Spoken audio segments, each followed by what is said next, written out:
Assalamualaikum warahmatullahi wabarakatuh. Halo Ananda semua, perkenalkan nama Ibu Mutiara Astiwi. Dalam kesempatan kali ini Ibu akan menjelaskan tentang mengidentifikasi unsur-unsur teks narasi atau cerita imajinasi, yang mana pembahasan ini Ibu ambil dari kurikulum 2013 kelas 7 KD 3.3. Nah, sebelum Ibu membahas tentang unsur-unsur teks narasi, ada yang pernah dengar atau pernah tahu tidak apa sih pengertian dari teks narasi itu? Ada yang tahu? Baik, Ibu akan menjelaskan.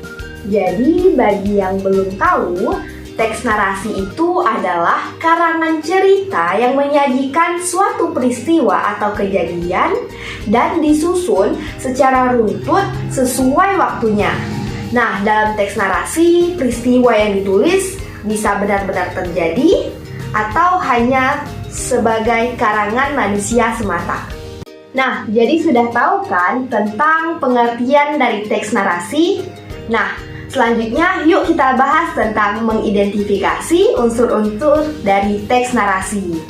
Jadi, Ananda semua tahu tidak kalau teks narasi itu unsur-unsurnya terbagi menjadi dua loh.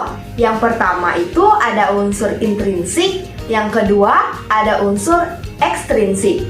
Nah, unsur intrinsik itu adalah unsur-unsur yang membangun karya sastra itu sendiri, seperti tema, latar, penokohan, sudut pandang, amanat, alur, dan konflik.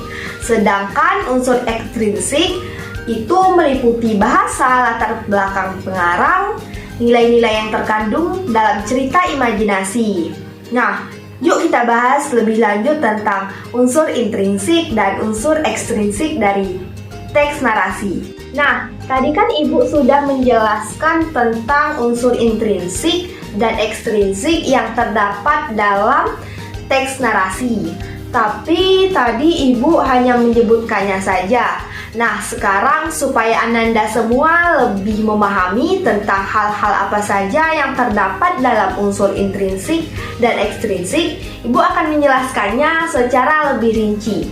Nah, yang pertama yaitu unsur intrinsik. Nah, unsur intrinsik yang pertama itu ada tema. Nah, tema merupakan makna yang dikandung oleh sebuah cerita. Tema dapat bersinonim dengan ide utama dan tujuan utama. Yang kedua yaitu latar belakang atau setting, atau biasa disebut landas tumpu. Menyaran pada pengertian tempat, hubungan waktu, dan lingkungan sosial tempat. Terjadinya peristiwa-peristiwa yang diceritakan, misalnya latar waktu, latar tempat, dan latar sosial. Yang ketiga, itu ada penokohan. Nah, penokohan merupakan pelukisan gambaran jelas tentang seseorang yang ditampilkan dalam sebuah cerita. Nah, yang keempat, itu ada sudut pandang.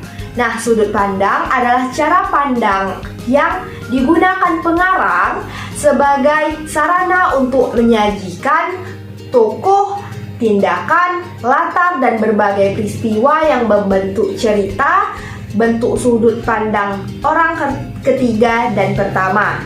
Nah, yang kelima yaitu ada amanat. Amanat merupakan pesan yang ingin disampaikan dalam sebuah cerita.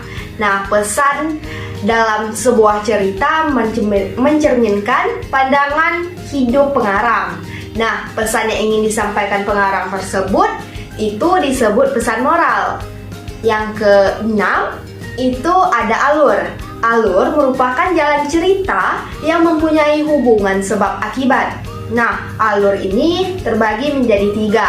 Yang pertama itu ada alur konvensional atau alur maju, yaitu peristiwa dalam cerita dinarasikan secara kronologis atau urut dari awal sampai akhir.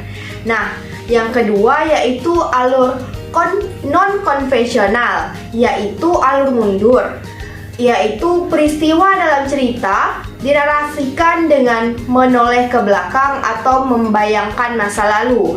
Yang ketiga, itu ada alur campuran atau alur maju mundur, yaitu peristiwa dalam cerita meloncat-loncat antara masa lalu dan masa kini. Nah, yang ketujuh yaitu konflik. Konflik merupakan sesuatu yang dramatik. Konflik mengacu pada pertarungan antara dua kekuatan yang seimbang, menyiratkan adanya aksi dan balasan aksi. Konflik dibedakan menjadi dua, yaitu ada konflik internal dan konflik eksternal. Nah, konflik internal adalah konflik yang ada dalam diri seorang tokoh. Konflik jenis ini biasanya berupa perjuangan seorang tokoh dalam melawan dirinya sendiri. Sedangkan konflik eksternal dapat terjadi antara tokoh dengan lingkungan sekitarnya atau alam. Nah, konflik seperti ini sering disebut dengan physical of element conflict atau konflik sosial. Nah, masih semangat tidak nih untuk melanjutkan ke pembahasan selanjutnya? Tadi kan Ibu sudah membahas tentang unsur intrinsik. Nah, sekarang Ibu akan membahas tentang unsur ekstrinsik dan apa saja yang terdapat di dalamnya.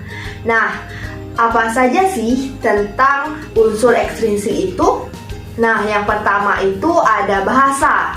Bahasa adalah sarana yang digunakan dalam karya sastra. Bahasa yang digunakan dalam karya sastra dipengaruhi oleh bahasa pengarang.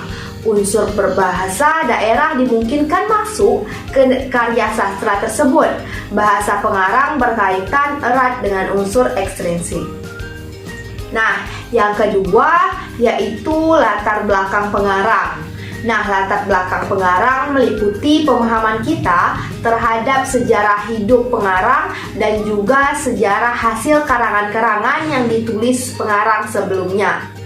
Nah, latar belakang pengarang terdiri atas biografi pengarang, kondisi psikologis pengarang, dan aliran sastra yang dianut pengarang. Nah, yang terakhir atau yang ketiga yaitu nilai-nilai yang terkandung dalam cerita imajinasi atau dalam teks narasi. Nah, cerita imajinasi mengandung nilai-nilai kehidupan yang berlaku dalam masyarakat. Nah, nilai-nilai tersebutlah yang menggambarkan norma, tradisi, aturan, dan kepercayaan yang dianut atau dilakukan oleh masyarakat. Nah, nilai-nilai tersebut meliputi nilai moral, nilai sosial, nilai budaya, atau adat istiadat dan religi. Nah, sekarang sudah tahu kan apa-apa saja tentang unsur yang terdapat dalam teks narasi. Nah, Ibu harap penjelasan Ibu tadi dapat menambah wawasan kalian semua dan bermanfaat dan dapat kalian terapkan dalam pembelajaran kalian. Nah, cukup sekian materi yang dapat Ibu sampaikan. Semoga Ananda semua bisa mengerti dan bisa memahami materinya. Nah, untuk tugas, Ibu akan memberikan satu buah tugas, yaitu Ananda semua cari satu contoh teks narasi, kemudian kalian identifikasikan unsur-unsurnya, baik dari unsur intrinsik maupun unsur ekstrinsik. Nah, sekian untuk pertemuan kali ini. Semoga kita bisa berjumpa di pertemuan selanjutnya dan tetap semangat belajarnya. Wassalamualaikum warahmatullahi wabarakatuh.